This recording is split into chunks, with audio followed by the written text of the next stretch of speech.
Assalamualaikum warahmatullahi wabarakatuh. Ananda semua mahasiswa PBA 5A.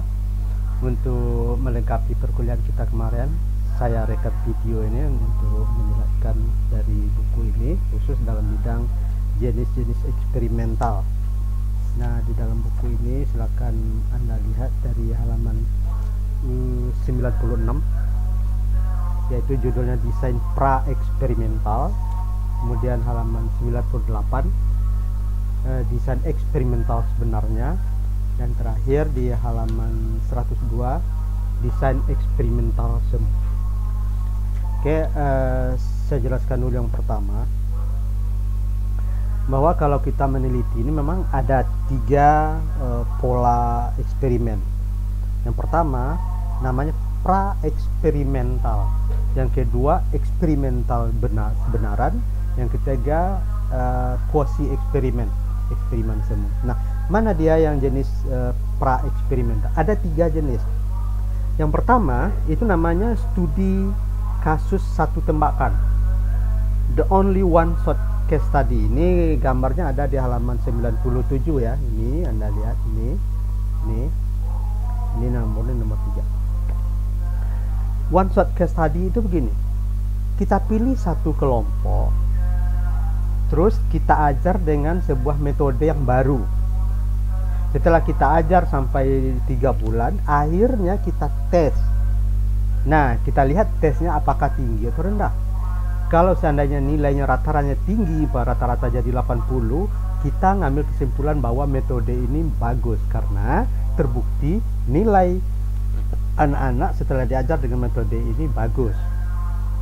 Oke, itu yang namanya one shot case tadi. Kalau Anda mau memilih model ini, itu sudah eksperimen, tapi itu namanya itu pra eksperimen, dan itu yang paling rendah nilainya karena cuma satu kelompok, tidak ada pembanding, dan nilainya hanya post test saja, tidak ada dibanding pre-test. Kalau Anda mau lebih bagus lagi, ini dah yang nomor 2, yaitu studi kelompok pra-test post test atau one group pre-test post test. Nah, ini berbeda. Perbedaannya begini. Kalau tadi satu kelompok diajar dengan metode baru, umpamanya kan seperti Anda pelajar dari buku ini, pembelajaran bahasa asing dengan metode umpamanya metode total psychical response. Ya, ada metode total psychical response di bab 10 halaman 123. Bab 10 halaman 123. Ini metode respon visi total. Metode ini kan mengajarkan supaya siswa bisa menguasai fiil dengan menggunakan perintah ijlis. Nah, kalau dia berdiri, ijlis. Kalau dia duduk, berarti dia paham. Kum, gitu kan. Nah, ini satu kelompok ini kita ajar dengan metode ini. Kita ingin melihat bagus enggak. Nah, cuma beda dengan yang kelompok tadi. Sebelum diajar, kita tes dulu maharatul kalamnya gitu. Kita ingin meningkatkan maharatul kalam. Apakah metode TPR ini bisa meningkatkan maharatul kalam?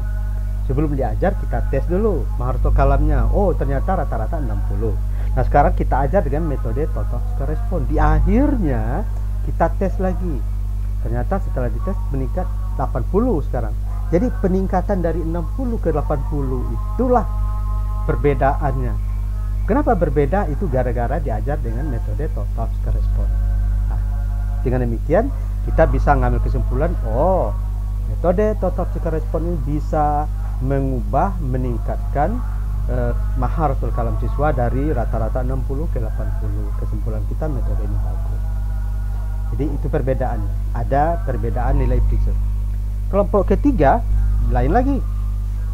Kelompok ketiga ada 2 kelompok sebagai pembanding. Nah, kelompok pertama kita ajar dengan total psychical response, kelompok kedua tidak.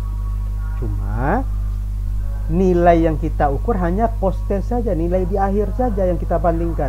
Umpamanya setelah diajar keduanya, kelompok yang diajar dengan total psychical response kita nilai rata-rata 80. Kelompok yang diajar dengan metode biasa nilainya 70. 80 dengan 70 beda 10 dong. Berarti lebih tinggi nilai yang diajar dengan metode total respon. Kesimpulan kita tidak bagus.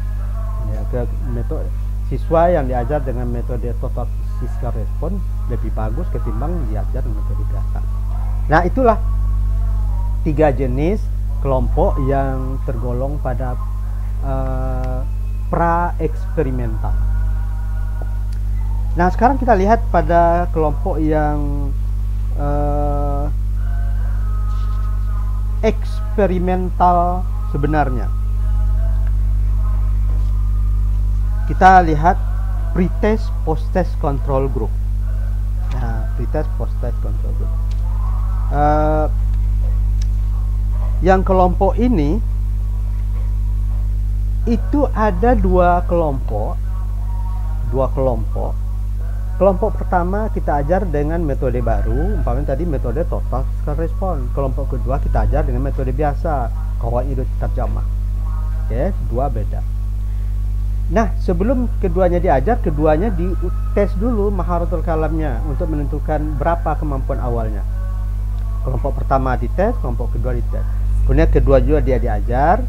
Yang pertama diajar dengan kelompok yang ingin kita uji coba. Yang kedua diajar dengan metode biasa sebagai kontrol untuk membandingkan. Di akhirnya kita tes lagi, post test. Nah, hasil peningkatan kedua kelompok itunya yang kita bandingkan. Umpamanya kelompok pertama 60, kelompok kedua 60 juga. Kelompok pertama meningkat 80, kelompok kedua 70. Jadi yang kita bandingkan bukan 80 dengan 70-nya saja, tapi dari 60 ke 80 itu meningkat 20. 20-nya itu yang kita bandingkan. Kelompok kedua dari 60 ke 70 meningkat 10. Jadi 20 peningkatan pada kelas eksperimen, 10 pada kelas kontrol, berbeda sama sekali.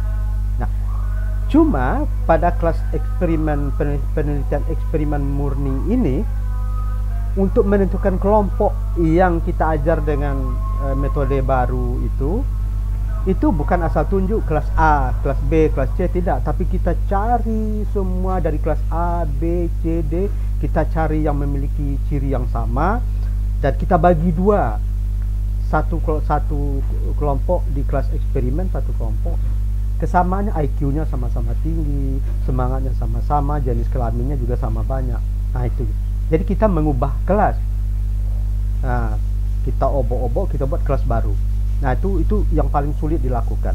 Nah, kalau kita tak bisa melaksanakan yang seperti itu, kita pindah ke desain eksperimental semu.